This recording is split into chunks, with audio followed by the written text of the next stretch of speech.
Guys, what do you think about the new tariffs decision by the United States Supreme Court?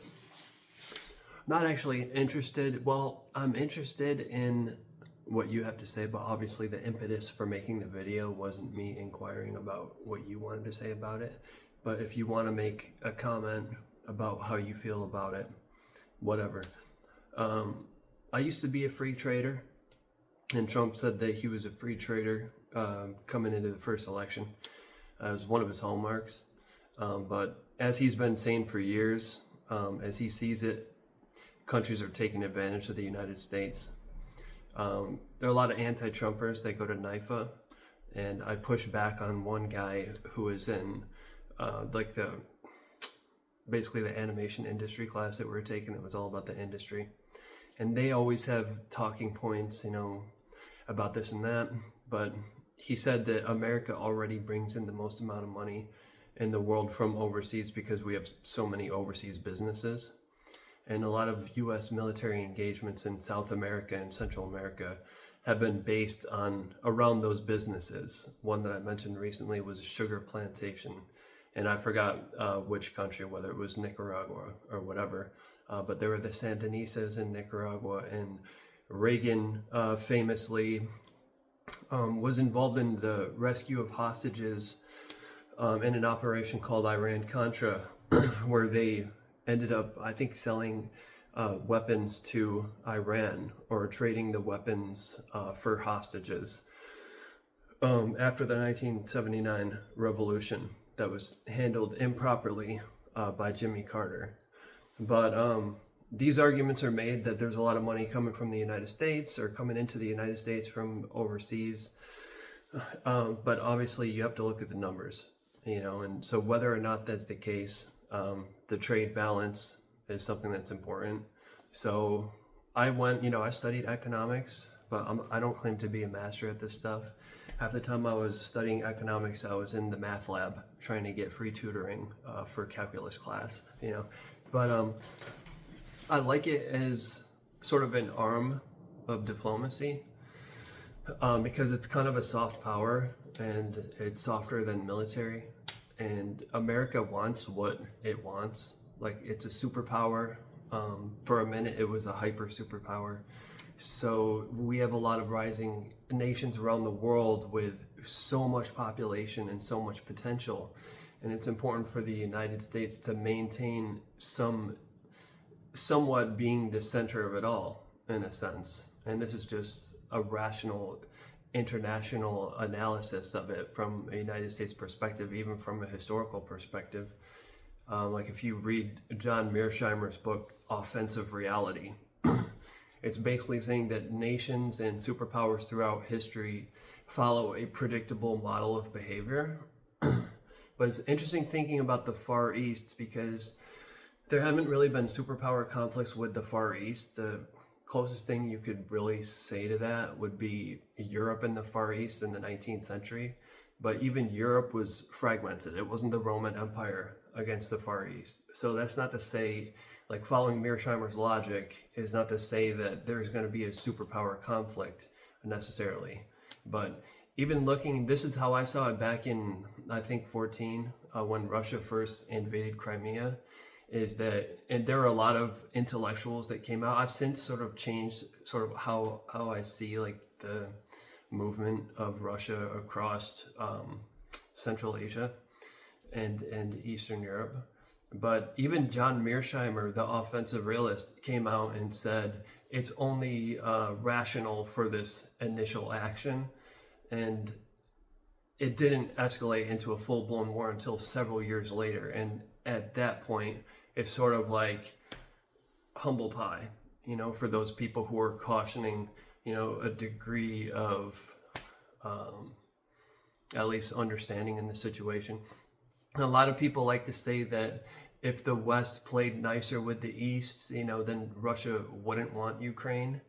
But I think when you look at the situation dynamically, it's almost like this Mearsheimer-esque situation where there are all these forces and pressures.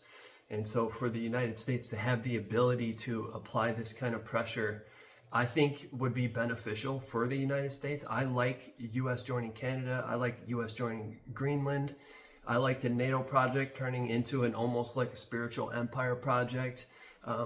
I like the hemispheric hegemonic situation, the security situation from my standpoint. But at the end of the day, don't get too worked up over it like it's going to turn into this World War III with millions of people dying, because at the end of the day, we're all kind of like playing a game, like what my ideas about tariffs are, what my ideas about Venezuela are, what my ideas about Canada are, and so forth. It doesn't have to turn into a shooting war. Like we're all just like sort of fantasizing about our own little Roman empires at the end of the day. So I'm not worried about stuff like that. Like I'm not worried about people get so up in arms whenever you mention anything about like international relations or other nations, people, with respect to living within the United States and what the laws are surrounding these things. And it's like, look what happened at the outset of World War II when there was the internment of the Japanese citizens living in America. And there was almost no evidence that there were Japanese who were engaged in illicit activities. That's not to say that it didn't exist in the first place, but to look back at history and to just say, oh, it's all bad, it all shouldn't have happened. I'm not going to sit here. I would have been softer on Japanese internment, and I'm not even fully aware of the numbers of Japanese that were in the U.S. at that time. But obviously, there are a lot more Eastern peoples and allies living within the United States than Americans in those countries, and that's just a simple fact of reality, is that there's pressures that are coming all around the world and all different types of pressure. So to like keep the strongest military posture or diplomatic posture that you can with all means necessary, I think is good. I'm personally not as politically aggressive in the sense as Donald Trump. But also, I'm at least understanding of this theory that comes from Friedrich Nietzsche, where he has the slave mentality and the master mentality. And I sort of boil it down for my own interest, because people like to attribute Nietzsche that he sort of contributed to the rise of fascism and to the rise of Nazism. But it's just interesting in my own life, when it comes down to it, not being a millionaire, not being a billionaire or like a leader of industry, sometimes it almost seems, and even it almost seems like this is the case for those people, is that all you have to do is just give yourself away all the time. Like, I give all this, but it's all about you. It's all about you. Like, I'm just thankful for the people that I have around me. Like nothing's me at all. And Nietzsche has this slave mentality and this master mentality. And I kind of think about it, at least from my perspective historically, is that oftentimes the case when you run into trouble, the best option to make yourself stronger in the situation is to be weaker. Like for example, if I have someone that's over me, they're in a position of management over me, then the safest thing that I can do is exude a level of meekness towards them. And that's a realistic thing. But when you look at people like Donald Trump, and it's a person like me gauging the way that he acts in his aggressive manner, I can't really see it from his perspective, because if I were to say something like that, if I were to come out and say, oh, global tariff of 10%, suddenly I'm out of a job. Like suddenly it's almost like it makes me stronger to be weaker, but not in like 100%, but only in sort of like a layered sort of fractional way, if you know what I'm saying. So I don't completely understand it. I would never conduct myself with respect to talking about immigration the way that Donald Trump is. But on the other hand, you have to realize that that's one of the things that he gauged from the beginning of his first campaign in 2016, is he was in a guy that was going to enforce immigration. So it all boils down to like what you think about Trump, and like whatever happens that hurts Trump is good for you. If that's the way you see it, then it's just not the way I see it. I mean, me and you could grapple back and forth about it, but I'm just giving you my 2 cents about it. And a lot of this like strength and stuff that happens is like solid stuff, solid foundational stuff that shouldn't be scary. But sometimes when you look at the news, it's almost like, oh boy, everything's like on shaky ground. He's out giving like a speech, an angry speech about how, we're going to overwhelm these problems that are encroaching on us and so forth.